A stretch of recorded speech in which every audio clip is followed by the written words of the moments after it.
Vigilance দিবস উদযাপন মেলাঘরে। আর এদিনের এই ভিজিলেন্স দিবসকে কেন্দ্র করে প্রত্যেকের মধ্যেই ছিল উৎসাহ উদ্দীপনা। মেলাঘরের মোহনভোগ আরডি ব্লকে যুব বিষয়ক এবং ক্রীড়া দপ্তরের উদ্যোগে এই অনুষ্ঠানের আয়োজন করা হয়। মেলাঘর পূর্ব চণ্ডীগড় স্থিত ত্রিপুরা দুঃসাহসিক সামাজিক অভিযান সংস্থার পরিচালনা এবং ভারত সরকার যুব বিষয়ক এবং ক্রীড়া দপ্তরের অধীন পশ্চিম ত্রিপুরা মেরা ইউবা ভারত এই উদ্যোগে মেলাঘরের পূর্ব চণ্ডীগড়ে ভিজিলেন্স দিবস 2025 অনুষ্ঠিত হয়। প্রত্যেক বছরই 26শে অক্টোবর এই দিনটি ভিজিলেন্স দিবস হিসেবে পালন করা হয়। সারা দেশের সাথে মেলাঘর পূর্ব চণ্ডীগড়ে এই দিনটিকে উদযাপন করার লক্ষ্যেই এক সুন্দর মহতী অনুষ্ঠানের আয়োজন করা হয়েছে। দুর্নীতির বিরুদ্ধে লড়াইয়ে কেন্দ্রীয় ভিজিলেন্স কমিশনের একটি সতর্কতামূলক উদ্যোগ এবং কর্মসূচি সারা ভারতবর্ষ পালন করা হচ্ছে। শাসন এবং জনপ্রশাসনের নৈতিকতা এবং স্বচ্ছতার প্রয়োজনীয়তা সম্পর্কে বৃহত্তর সংবেদনশীলতা তৈরি করতেই কমিশনের ভূমিকা পরিলক্ষিত হয়। কমিশন সকল নাগরিকের সক্রিয় সমর্থন এবং অংশগ্রহণের মাধ্যমে দুর্নীতি নির্মূল করার চেষ্টা করে।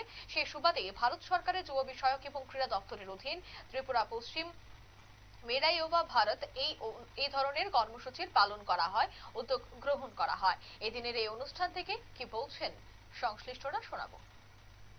ভ্রষ্টাচার, এগুলি থেকে আমরা যাতে নিজেদেরকে দূরে সরিয়ে রাখতে পারি এবং যাতে সঠিক দিশা দেশটাকে চালিয়ে নিয়ে যাওয়ার জন্য আমাদের যা করার সেটাকে আমরা করি। ভ্রষ্টাচার বলতে শুধু এটা বোঝায় না যে এদিক থেকে একটু টাকা মেরে নিল, এটা ভ্রষ্টাচার না। শুধু এটা না, এটা ছাড়া অনেক কিছু আছে। যেমন দেখা গেল যে আপনাদের সামনে কোনো অন্যায় কাজ কেউ করছে, কিন্তু আপনি চোখ বুঝে সেটাকে সহ্য করছেন, মানে কোনো প্রতিবাদ করছেন না, তো সেটা একটা ভ্রষ্টাচার, সেটা একটা অন্যায়। সেটাকেও আমাদের প্রতিহত করতে হবে। যেমন দেখা যায় বেশ কিছু আইন কানুন আছে যে যেমন আমাকে এদিক দিয়ে যেতে গেলে আমার এই জিনিস করতে হবে। আপনারা জানেন আইনটা, আপনাদেরকে ট্রেনিং করানো হয়েছে এবং বই পুস্তক করে আপনারা জেনেছেন যে এটা জিনিসটা এমন। তাহলে কেন এটা ওরা মানবে না? না মানলে সেখানে আপনি কথা বলবেন। আমাদের আজকে যারা যুব সমাজ, তারা আগামী দিনে দেশের ভবিষ্যৎ। এখান থেকে কোনোদিন প্রাইম মিনিস্টার এবং মুখ্যমন্ত্রী হবে দেশের বড় নায়ক হবে।